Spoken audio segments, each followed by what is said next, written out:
Hello दोस्तों, सुप्रभातम। मैं आपका दोस्त डी के व्यास एक बार पुनः व्यास एजुकेशन हब के इस मंच पर आपका हार्दिक अभिनंदन करता हूं।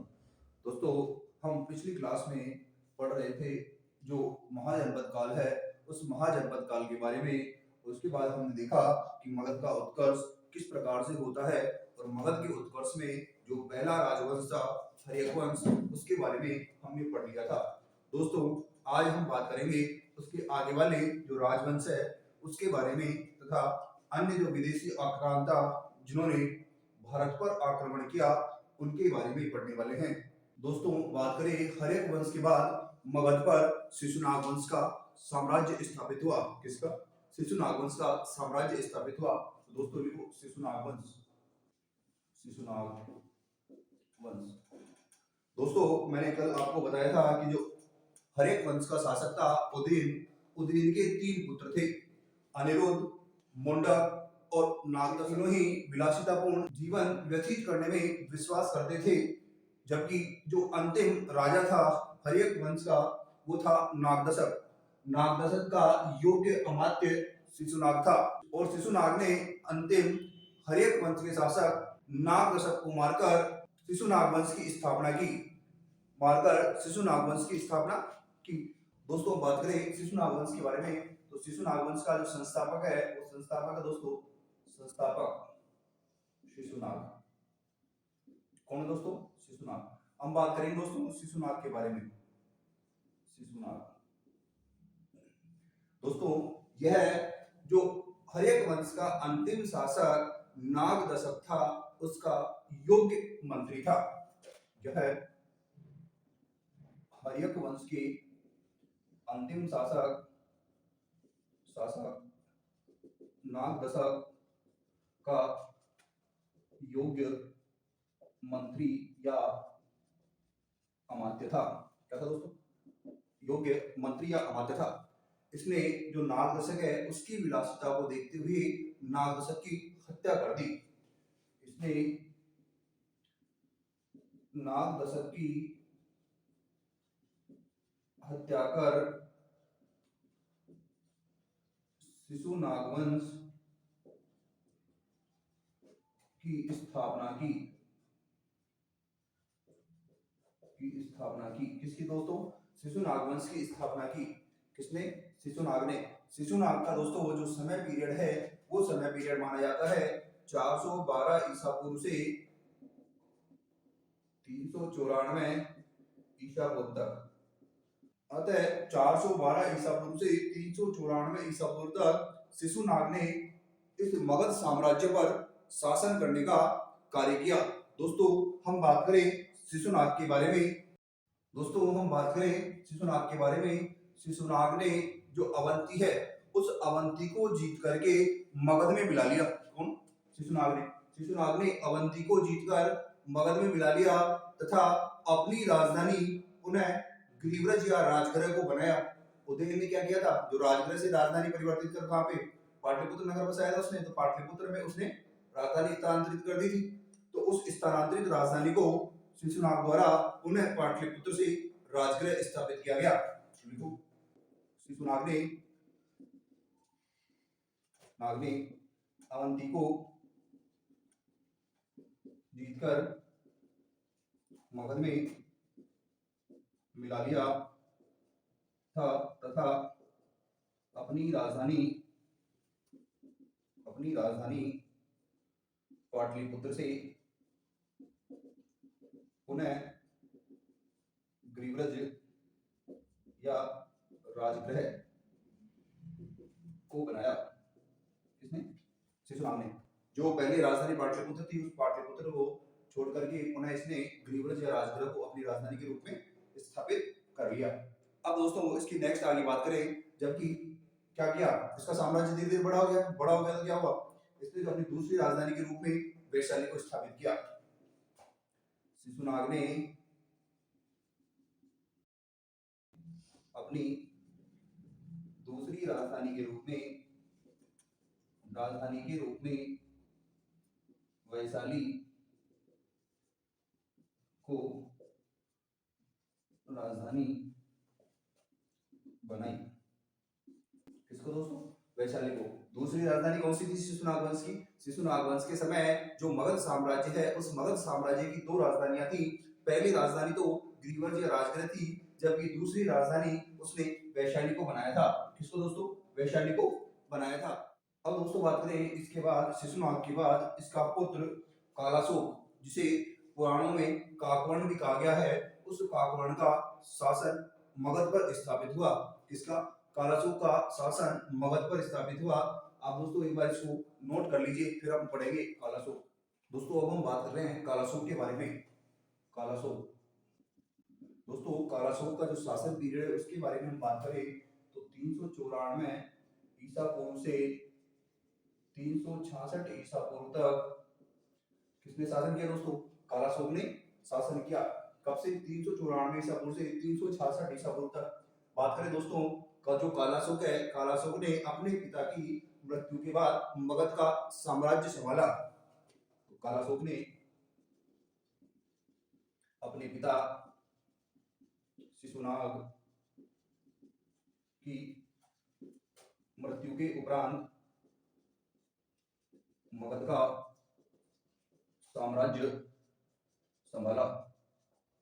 दोस्तों जो कालाशोक है, इस कालाशोक को पुराणों में काकवर्ण कहते हैं। दोस्तों कहते हैं कि इनका कलर ज्यादा ही कोए जैसा दिखने के कारण इसे काकवर्ण कहा गया, अर्थात कोए के कलर वाला। कालाशोक को पुराणों में काकवर्ण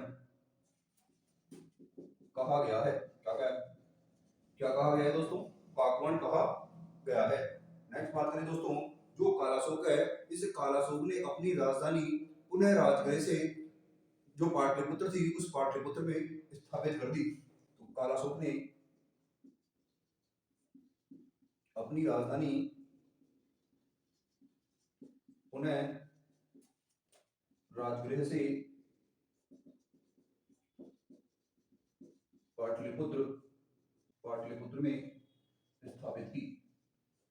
कहाँ स्थापित की दोस्तों? पाटलिपुत्र में। अर्थात इसने अपनी जो राजधानी है, उस राजधानी को राजगृह से बदलकर पुनः पाटलिपुत्र को अपनी राजधानी के रूप में बनाया।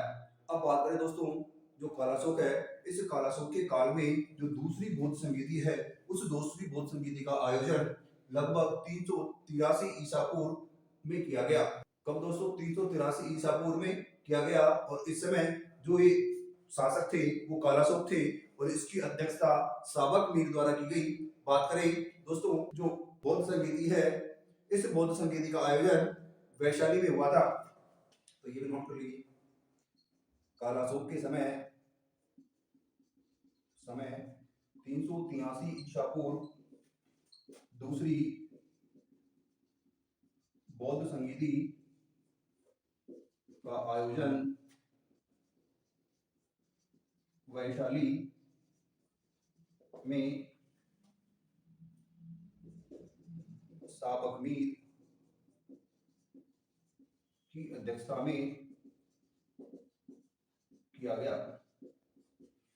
कब दोस्तों? 383 ईसा पूर्व दूसरी बौद्ध संगीति का आयोजन किया गया। कहाँ पे? वैशाली में। और इसकी अध्यक्षता साबक मीर ने की। किसने की? साबक मीर ने। और किसके काल में हुई दोस्तों? एक कालाशोक के काल में हुई। दोस्तों हम बात करें जो दूसरी बौद्ध संगीति है, इस दूसरी बौद्ध संगीति में जो बौद्ध धर्म है, इस बौद्ध धर्म को मुख्यतः दो भागों में विभाजित कर दिया गया, या दो संप्रदायों में विभाजित कर दिया गया। दोस्तों एक थे स्थाविर और दूसरे थे महासंघिक। बात करें स्थाविर की, स्थाविर जो संप्रदाय है, उनको मानने वाले अनुयायियों का मानना था कि जो बौद्ध धर्म है, इस बौद्ध धर्म में प्रचलित परंपराएं, नियम और सिद्धांत ही हमारे लिए उचित है। जबकि महासंघिक संघ के जो अनुयायी हैं, उनका मानना था कि इनमें कुछ परिवर्तन किए जाने चाहिए, अर्थात कुछ परिवर्तनों के साथ बौद्ध नियम और सिद्धांतों को अपनाने वाले महासंघिक कहलाए। स्थापित जो परंपराएं चली आ रही है बौद्ध धर्म में, जो सिद्धांत चले आ रहे हैं, जो नियम चले आ रहे हैं, उन परंपरा सिद्धांत नियमों को अपनाने वाले स्थापित कहलाए। जबकि जो प्राचीन परंपराएं हैं, प्रथाएं हैं, रीति रिवाज हैं, उनको बदलकर उनमें कुछ नए परिवर्तन करके उन नए नियमों को अपनाने वाले महासंघिक कहलाए। तो लिखो, इस बौद्ध संगीति में बौद्ध धर्म दो संप्रदायों में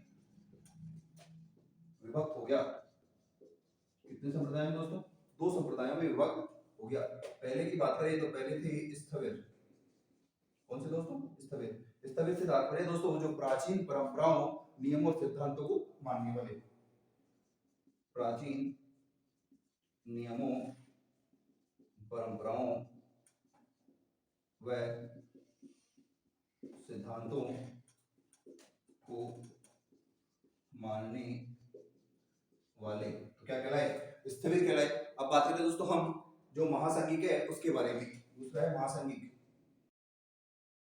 महासंघिक प्राचीन नियम व सिद्धांतों में कुछ परिवर्तन करते हुए उन्हें अपनाने वाले। क्या दोस्तों? जो महासंघिक है वो क्या है? जो प्राचीन नियम और सिद्धांत थे, जो उनकी परंपराएं थी, उन परंपराओं में क्या किया इन्होंने? कुछ नए सिद्धांत जोड़ दिए, कुछ नियम जोड़ दिए और कुछ नए नियम और सिद्धांत जोड़ करके उन नियम और सिद्धांतों को अपनाया। वो महासंघिक संप्रदाय के लोग कहलाए। दोस्तों अब एक बार आप इसको नोट कर लीजिए। दोस्तों अब हम बात करें जो नेक्स्ट वंश है जिसने मगध साम्राज्य पर शासन स्थापित किया, वो था नंदवंश। नंदवंश कौन सा दोस्तों? नंदवंश। नंदवंश की स्थापना जो नंदवंश के शासक महापद्मनंद द्वारा की गई। ऐसा माना जाता है दोस्तों इसने शिशुनाग वंश के अंतिम शासक नंदीवर्धन की हत्या कर मगध पर नंद वंश की स्थापना की। तो नंद वंश की स्थापना लगभग 344 ईसा पूर्व कब हुई?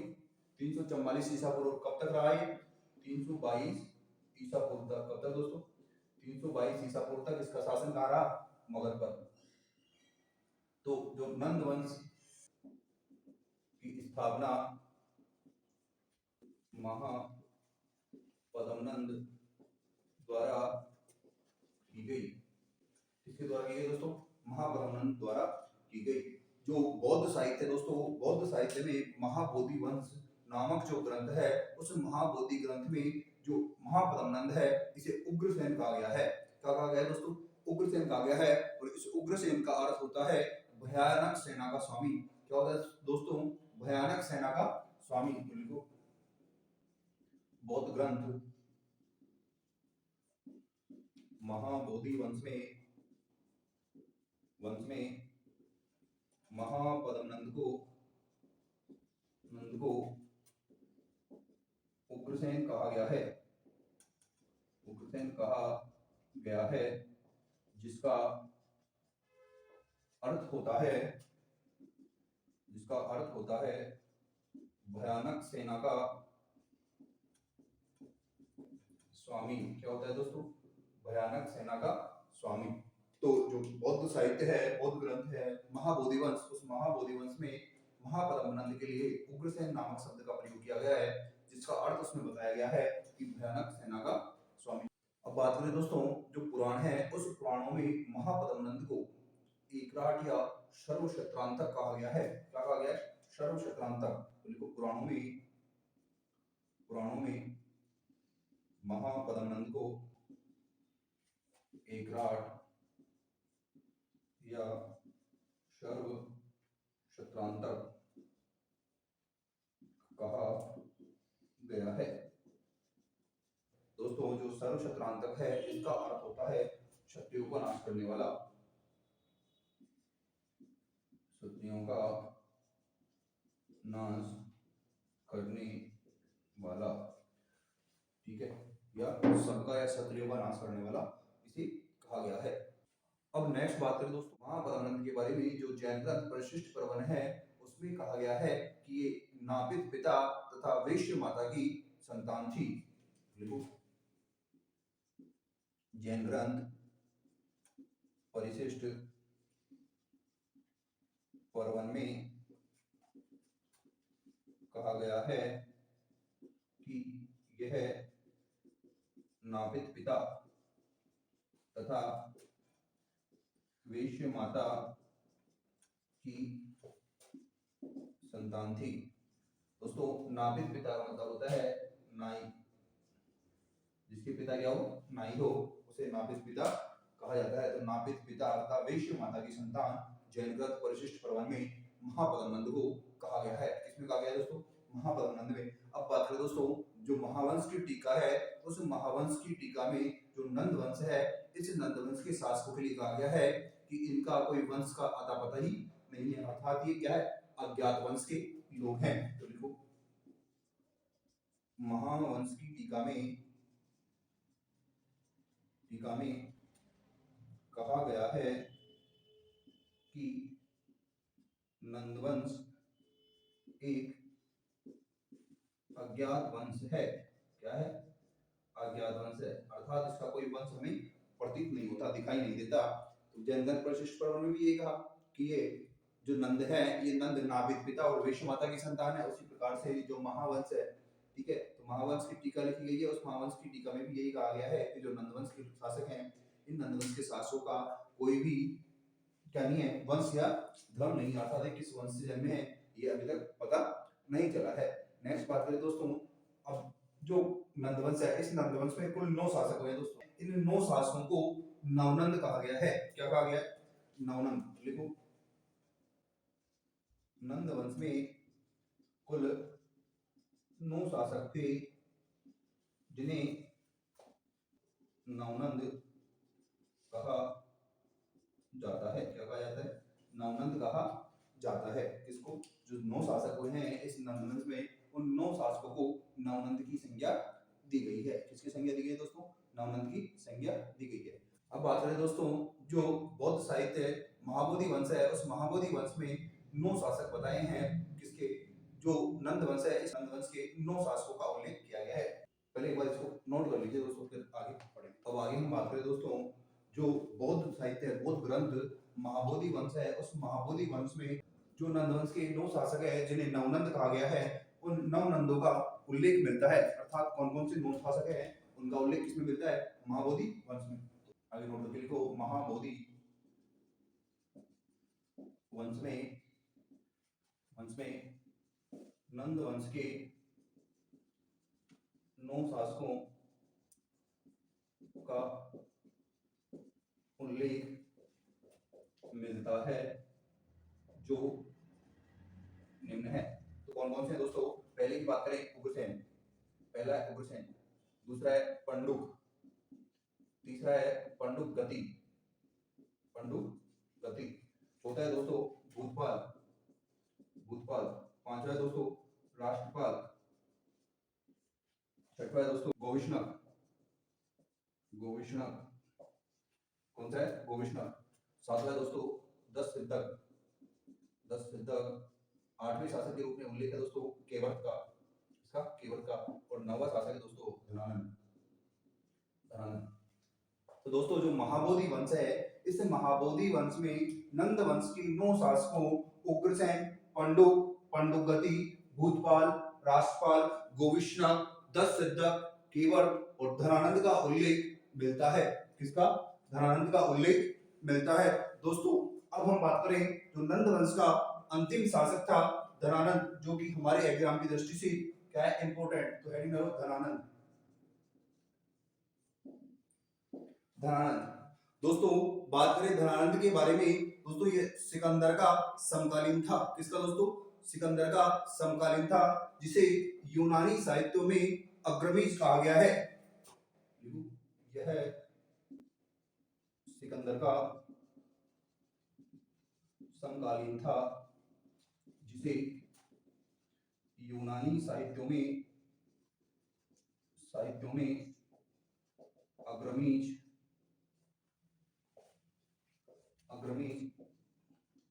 कहा गया है।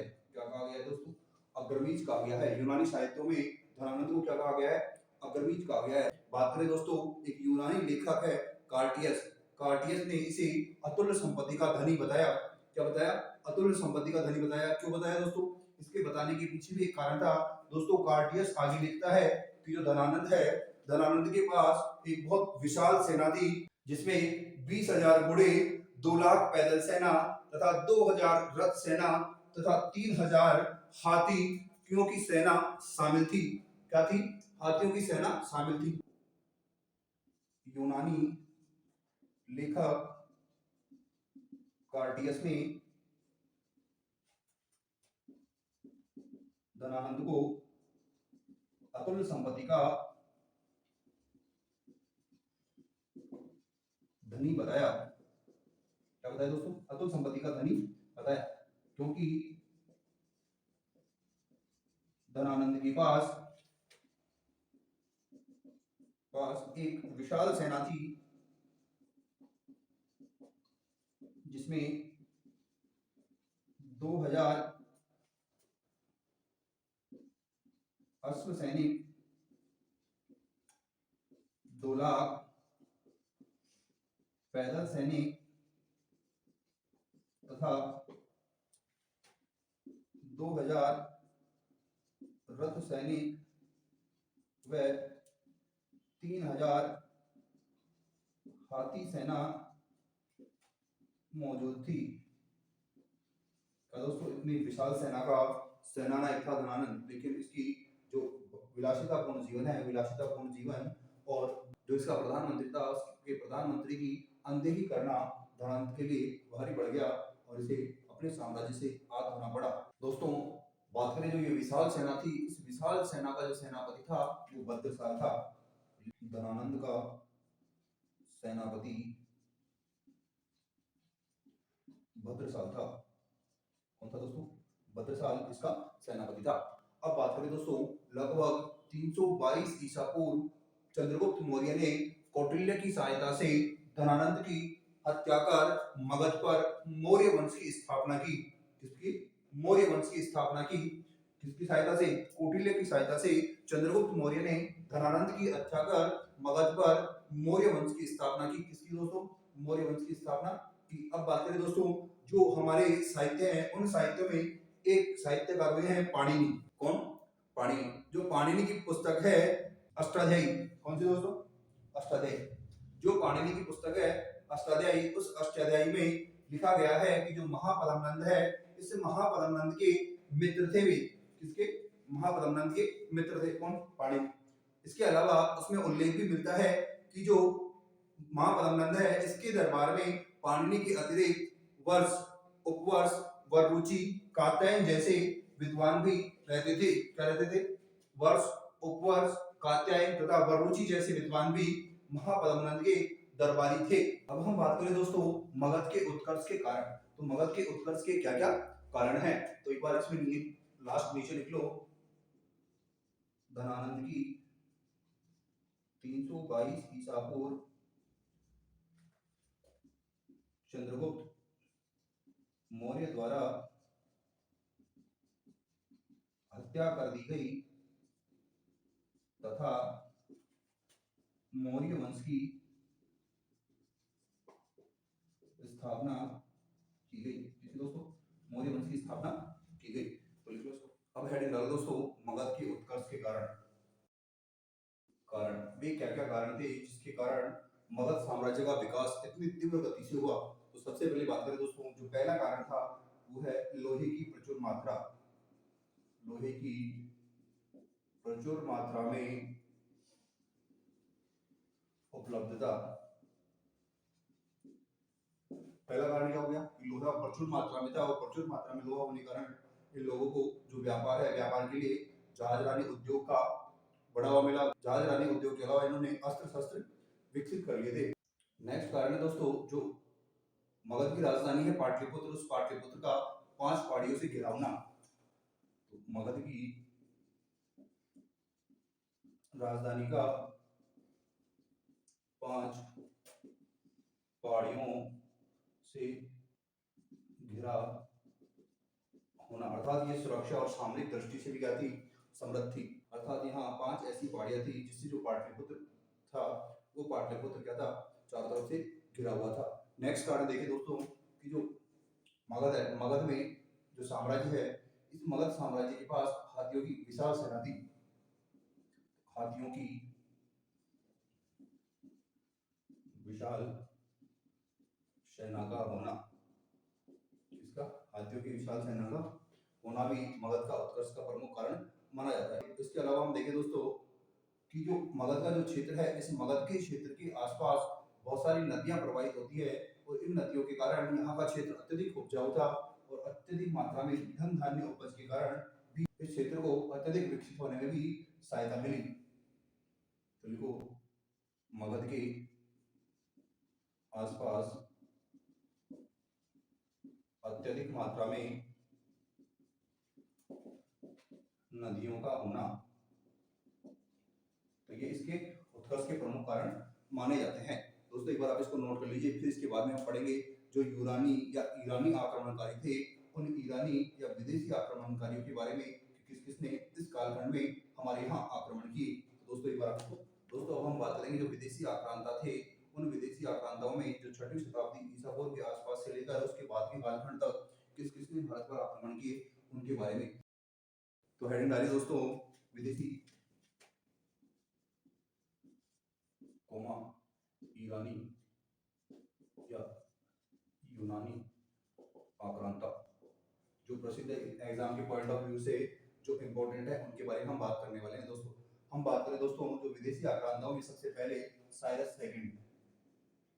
साइरस सेकंड दोस्तों ये साइरस सेकंड था, ये 6वीं शताब्दी ईसा पूर्व में जो ईरान है, इस ईरान के जो हकमनी साम्राज्य है उस हकमनी साम्राज्य का संस्थापक था। किसका दोस्तों?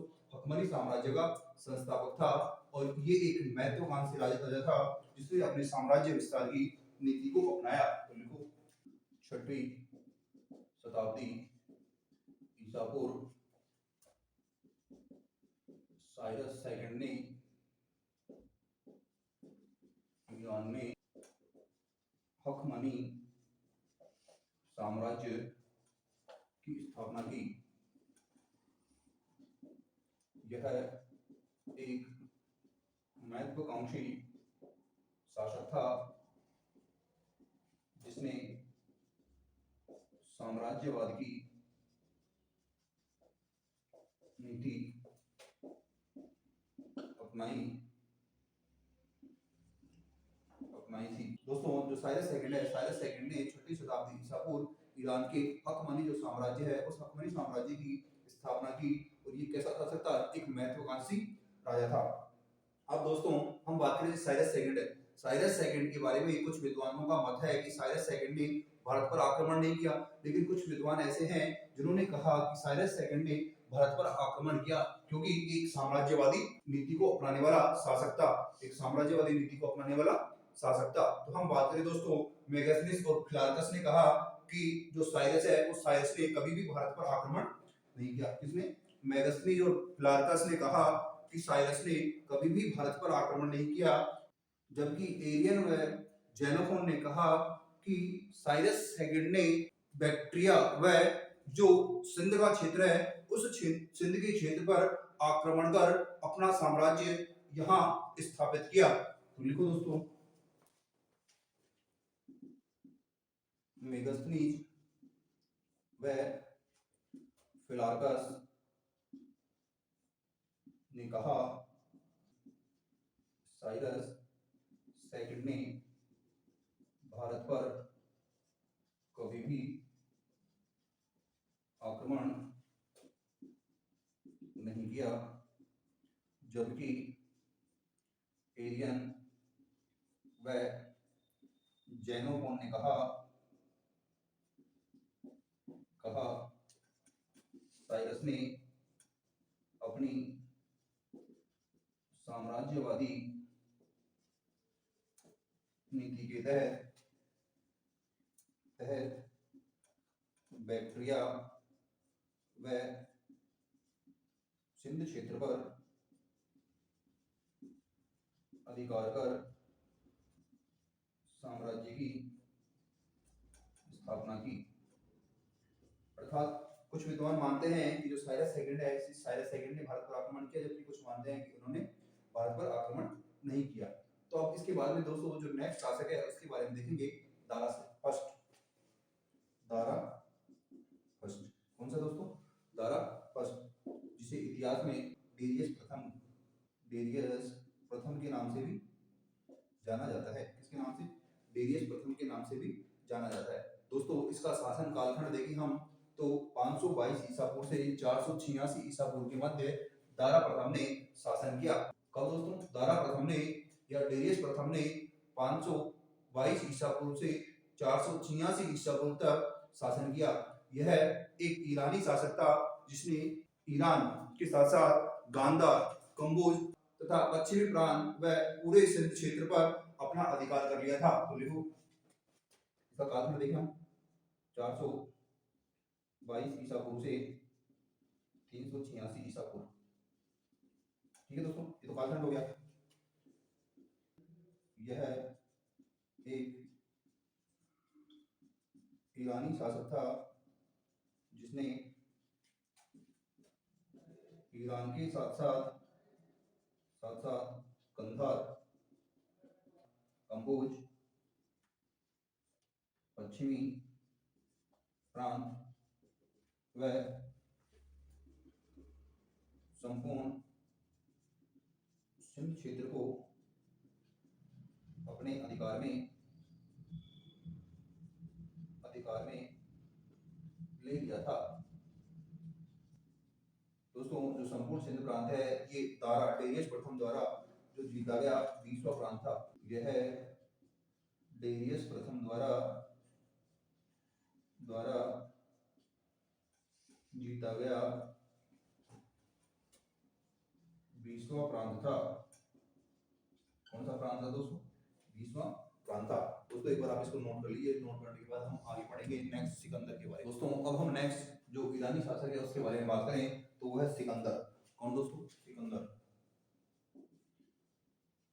जिसे इतिहास में सिकंदर महान के नाम से भी जाना जाता है। तो बात करें सिकंदर की, जो सिकंदर है ये मकदूनिया के शासक फिलिप सेकंड का पुत्र था।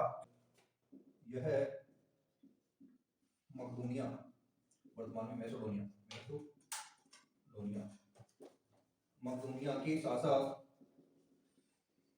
फिलिप सेकंड का पुत्र था। दोस्तों जो ये फिलिप सेकंड है, ये फिलिप सेकंड एक महत्वाकांक्षी राजा था और इसकी ये विश्व विजय के लिए निकला था। किसके लिए? विश्व विजय के लिए, अर्थात विश्व का क्या बनना है, पूरे विश्व का राजा बनने के लिए निकला था। लेकिन इसकी जो महत्वाकांक्षा है ये पूरी नहीं हो सकी। ठीक है, बीच में इसका क्या हो गया? देहांत हो गया। और देहांत होने के कारण अल्प आयु में अर्थात 20 वर्ष की आयु में सिकंदर मैसिडोनिया का शासक बना। बिल्कुल अपने पिता की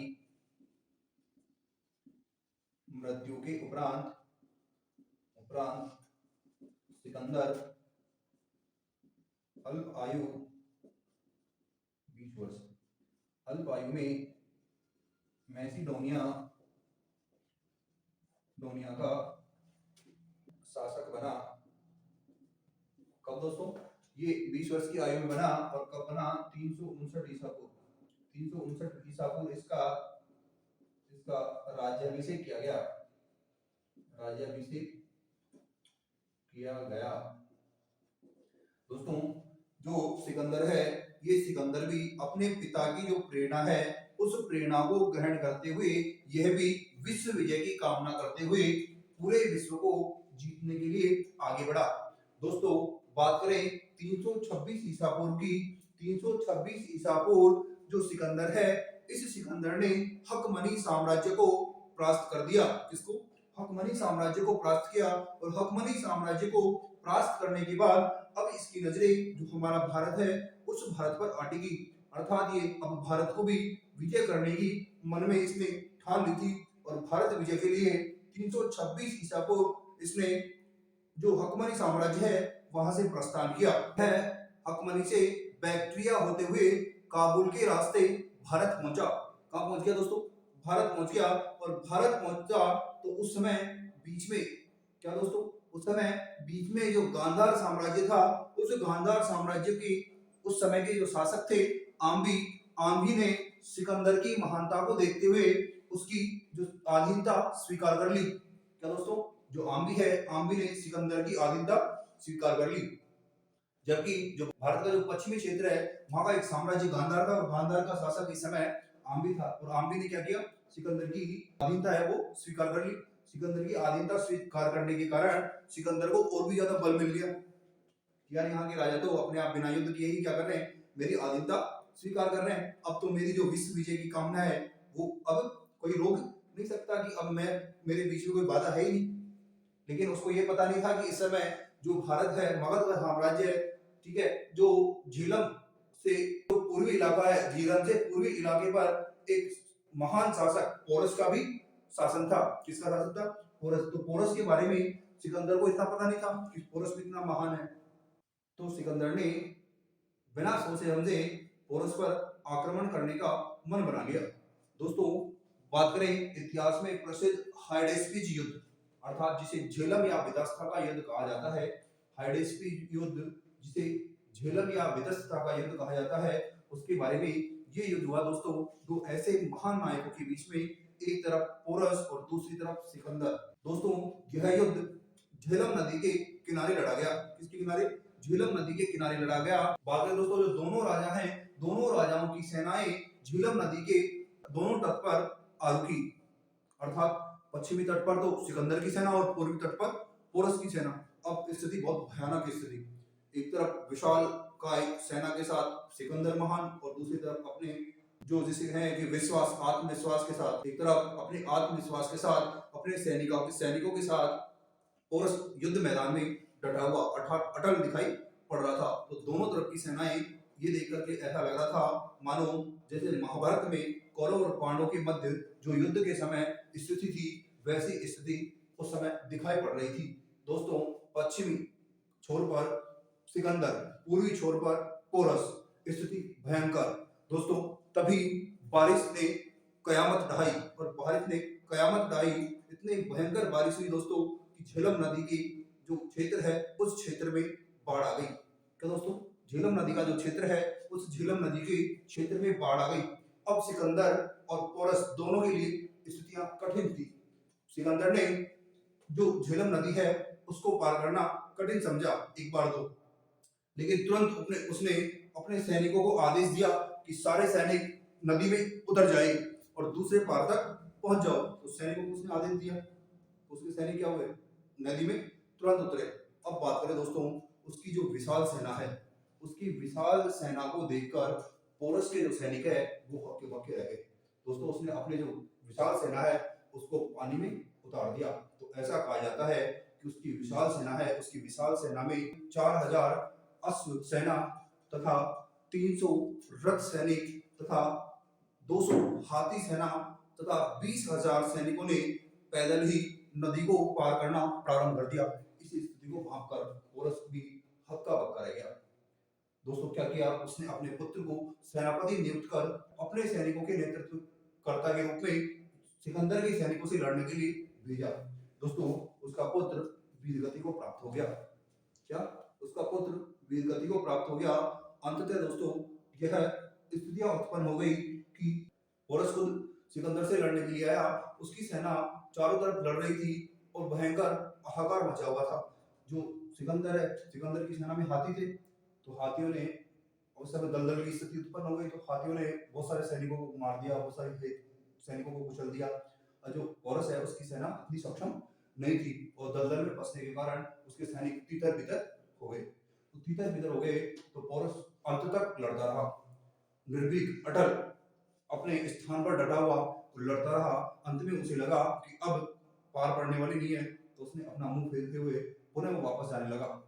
तो सिकंदर ने क्या किया? सिकंदर ने जब वो हार मान करके वापस जा रहा था, तो संधि के लिए सिकंदर ने जो आम्बिक था, गांधार का शासक, आम्बिक को उसके पीछे भेजा कि आप जाओ उसको मना करके लाओ, क्योंकि आप अधीनता स्वीकार कर लीजिए। अगर युद्ध नहीं करना चाहते तो आप सिकंदर की अधीनता स्वीकार करो।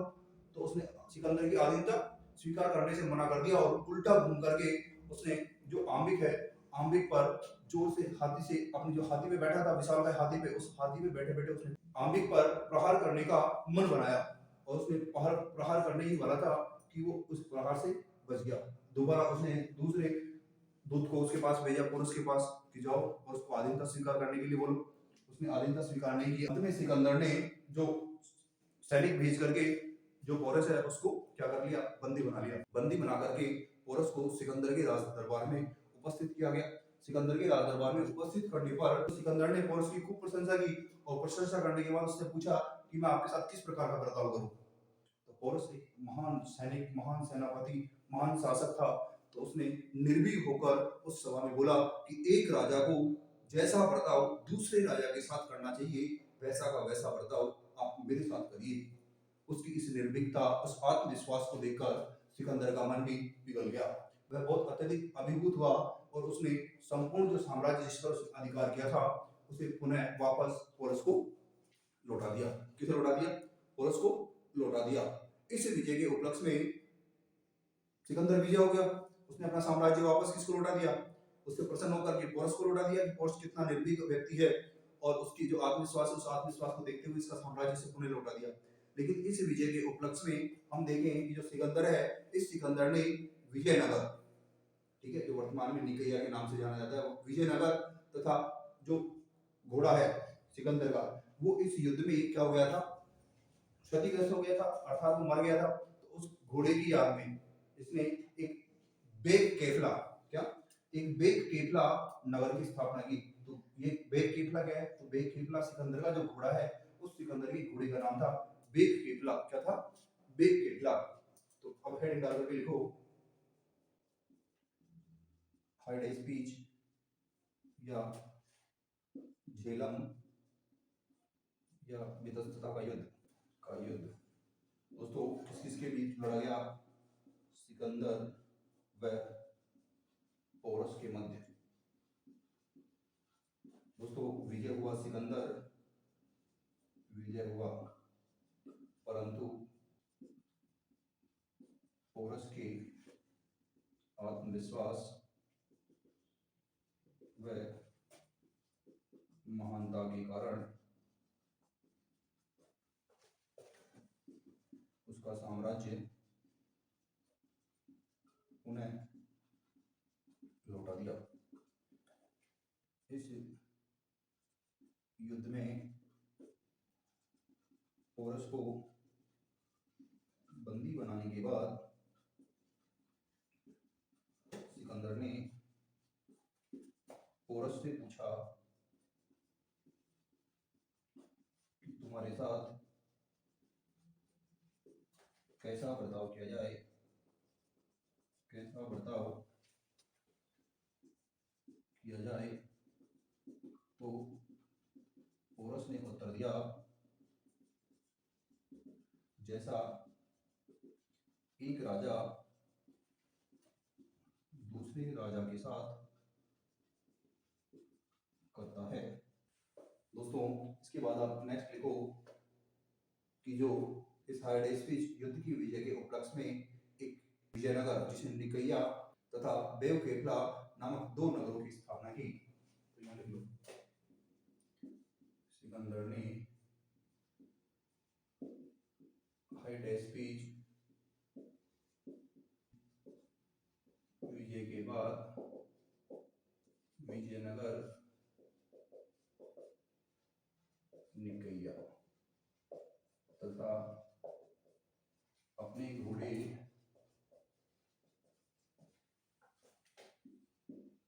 बहुकेफला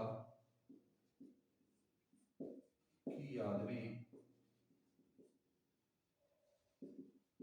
बहुकेफला नामक नगर की स्थापना की।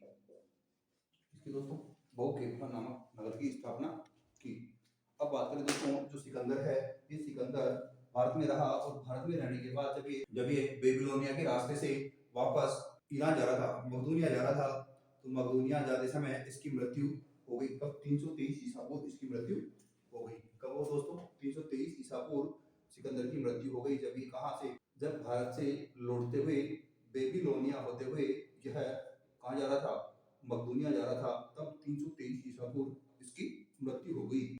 एक बार आप इसको नोट कर लीजिए दोस्तों, फिर इसके बाद में आगे की जो बातें हैं सिकंदर के बारे में वो अपन नोट कर लेंगे। दोस्तों हम नेक्स्ट पॉइंट लिखिए कि सिकंदर जब भारत से बेबीलोनिया के रास्ते वापस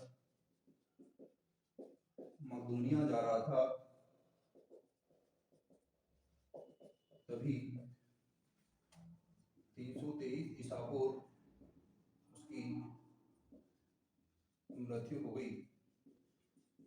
दोस्तों बात करें जो सिकंदर है, ये सिकंदर लगभग 19 महीने तक भारत में रहा।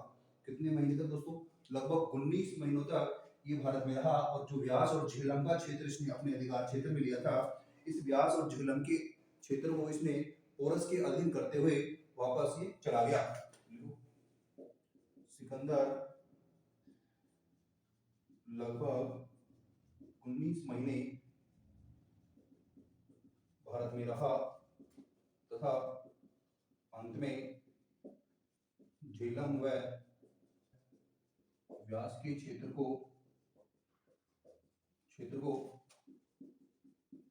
पोरस के अधीन कर दिया। किसके अधीन कर दिया दोस्तों?